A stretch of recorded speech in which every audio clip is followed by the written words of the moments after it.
Hi മക്കളെ, ഫൈസൽ സാറാണ്. ഞാൻ ഈ കൊല്ലം SLC എക്സാമിനേഷന് വന്നിട്ടുള്ള ഒരു ചോദ്യം വായിച്ചുതരാവേ. അത് വായിച്ചിട്ട് തന്നെ നമുക്ക് പറയാലോ എന്ന് എഴുതിയിട്ടാണ്. ഒരു താപ വൈദ്യുതി നിലയം വൈദ്യുതി ഉൽപാദനത്തിനായി വലിയ തോതിൽ കൽക്കരി ഉപയോഗിക്കുകയും അന്തരീക്ഷ മലിനീകരണത്തിന് കാരണമാവുകയും ചെയ്തു. പരിസ്ഥിതി സൗഹൃദമായ ഏതെങ്കിലും 3 ബദൽ വൈദ്യുത മാർഗങ്ങൾ നിർദ്ദേശിക്കുക. ഇവ ഓരോന്നിൻ്റെയും സവിശേഷതകൾ വ്യക്തമാക്കുക. കേട്ടിട്ട് എന്ത് തോന്നി? കാര്യമായിട്ടൊന്നും മനസ്സിലായില്ല അല്ലേ?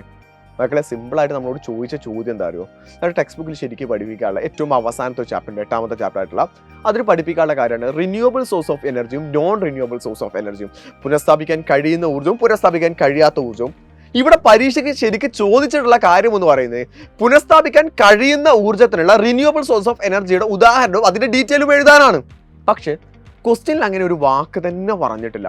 പകരം ആ ഒരു കോണ്ടന്റിനെ, ആ ഒരു ഏരിയ ഒന്നും കൂടെ ഡീറ്റെയിൽ ചെയ്ത് പറഞ്ഞിട്ട് അതിൻ്റെ ഒരു ക്വസ്റ്റ്യൻ പാറ്റേണിലേക്ക് മാറ്റിയിരിക്കുകയാണ് ചെയ്യുന്നത്. ഇതെന്തിനാണ് ഞാൻ ഇപ്പോഴേ പറഞ്ഞതെന്ന് അറിയോ? നമ്മൾ ഈ കൊല്ലം SLC എക്സാം എഴുതാൻ പോകുന്ന മക്കളാണ്. നമ്മുടെ മുമ്പിൽ ഹിസ്റ്ററിയുടെ കാര്യത്തിലാണെന്നുണ്ടെങ്കിൽ നമുക്ക് 9 ചാപ്റ്റേഴ്സും ജോഗ്രഫിയുടെ ഭാഗത്ത് നിന്ന് 8 ചാപ്റ്റേഴ്സുമായിട്ട് ടോട്ടലി 17 ചാപ്റ്റേഴ്സുകളാണ് നമുക്ക് പഠിക്കാനുള്ളത്. ഈ 17 ചാപ്റ്റേഴ്സുകളിൽ നിന്ന് നമുക്ക് വരുന്ന ചോദ്യങ്ങൾ എന്ന് പറഞ്ഞാൽ ഈ ഒരു പാറ്റേണുകളിലായിരിക്കും. അപ്പോൾ സാറേ, ഞങ്ങളിതെങ്ങനെയാണ് എഴുതുക? സാധാരണ നമ്മൾ പല ആളുകളും പറയുന്നൊരു കാര്യമുണ്ട്, പല ആളുകളും പഠിക്കുന്ന രീതി എന്ന് പറഞ്ഞാൽ കുറേ ആളുകൾ ബൈഹാർട്ട് ചെയ്യാം. ഓരോ ടോപ്പിക്കുകളും നമ്മൾ കൃത്യമായിട്ട് ഒരു ഡെഫിനിഷൻ ആണെന്നുണ്ടെങ്കിൽ ഡെഫിനിഷൻ നമ്മൾ എന്തെങ്കിലും കൃത്യമായിട്ട് ബൈഹാർട്ട് ചെയ്യുന്നു. ഉദാഹരണം, നമ്മളിപ്പോൾ 9th പഠിച്ചൊരു കാര്യത്തിലേ പറയാം. അപ്പോൾ നിങ്ങൾക്ക് മനസ്സിലാവുന്ന കാര്യം അതായിരിക്കുമല്ലോ. നമ്മൾ 9th പഠിച്ചിട്ടുള്ള ഒരു കാര്യമാണ് ഇപ്പോൾ ഇന്ത്യയുടെ ഫിസിയോഗ്രഫിക്കൽ ഡിവിഷൻസ് എന്ന് പറഞ്ഞാൽ ഇന്ത്യയുടെ ഭൂപ്രകൃതി നമ്മൾ എന്ത് ചെയ്യാണ് 6 തരംതിരിച്ചിട്ടുണ്ട്. നോർത്തേൺ മൗണ്ടൻ റീജിയൻ, ഉത്തരപർവ്വത മേഖല, നോർത്ത് ഇന്ത്യൻ പ്ലെയിൻ, ഉത്തര മഹാസമുദ്രം, ഇല്ലേ? അതൊക്കെ നമ്മൾ പഠിച്ചിട്ടുണ്ട്. അതൊക്കെ പല ആളുകളും ഇങ്ങനെ പഠിച്ചിട്ടുണ്ടാവുക. ഒന്നും മനസ്സിലാവാത്ത ആളുകൾ എന്ത് ചെയ്യും? ഇതങ്ങോട്ട് കാണാപ്പാടം പഠിച്ചിട്ടുണ്ടായിരിക്കും. പക്ഷേ പരീക്ഷക്കത്ത് ഡയറക്റ്റായിട്ട് ചോദിച്ചാലല്ല കാണാപ്പാടം പഠിച്ച ബൈഹാർട്ട് ചെയ്ത് വെച്ച കാര്യം നമുക്ക് എഴുതാൻ പറ്റുള്ളൂ. പരീക്ഷയ്ക്ക് ഈ ഒരു രീതിയിൽ ചോദ്യം ചോദിക്കുകയാണെന്നുണ്ടെങ്കിൽ നമുക്ക് ആ ഒരു കോണ്ടന്റ് അറിഞ്ഞാൽ, ആ ഒരു കോൺസെപ്റ്റ് അറിഞ്ഞാൽ മാത്രമല്ലേ മക്കളെ എഴുതാൻ പറ്റുള്ളൂ. സോ അതുകൊണ്ട് എനിക്ക് എൻ്റെ മക്കളോട് പറയാനുള്ളത്, ഈ ഒരു അക്കാദമിക് ഇയറിൽ മക്കൾ സോഷ്യൽ സയൻസ് പഠിക്കുന്ന സമയത്ത് ഏറ്റവും കൂടുതലായിട്ട് ശ്രദ്ധിക്കേണ്ട കാര്യം സബ്ജക്റ്റിനെ, കോണ്ടന്റിനെ, കോൺസെപ്റ്റിനെ മനസ്സിലാക്കിയിട്ട് പഠിക്കുക എന്നുള്ളതാണ്. അതിൽ ഏതെങ്കിലും ഭാഗങ്ങൾ ഡൗട്ടുകൾ ഉണ്ടെങ്കിൽ ആദ്യമേ ക്ലിയർ ചെയ്ത് സെറ്റാക്കിയിട്ട് പോവുക. നമ്മളിപ്പോൾ നമ്മുടെ അസ്ത്ര ബാച്ചിലെ ക്ലാസ്സുകൾ ഇവിടെ നമ്മൾ സ്റ്റാർട്ട് ചെയ്തിട്ടുണ്ട്. അസ്ത്ര ബാച്ചിൽ 10th സ്റ്റേറ്റിൽ എന്ത് ചെയ്യുന്നു, നമ്മുടെ ബാച്ചുകൾ, ക്ലാസ്സുകൾ, ചാപ്റ്റേഴ്സുകളൊക്കെ നമ്മൾ തുടങ്ങിയിട്ടുണ്ട്. അവിടെ ബാച്ചിൽ ക്ലാസ് സ്റ്റാർട്ട് ചെയ്യുന്ന സമയത്ത് ആദ്യം അവിടെ സൂചിപ്പിച്ച അതേ കാര്യം തന്നെയാണ് എനിക്ക് ഇവിടെയും നിങ്ങളോട് പറയാനുള്ളത്. നിങ്ങൾ ഇവിടുന്ന് അങ്ങോട്ട് പഠിക്കുന്ന ഓരോ സമയത്തും എനിക്ക് ഏതെങ്കിലും ഒരു കോൺസെപ്റ്റ് മനസ്സിലായില്ലെങ്കിൽ തൽക്കാലം അത് കാണാപ്പാടം പഠിച്ചിട്ട് അഡ്ജസ്റ്റ് ചെയ്യാം എന്ന് വിചാരിക്കരുത്.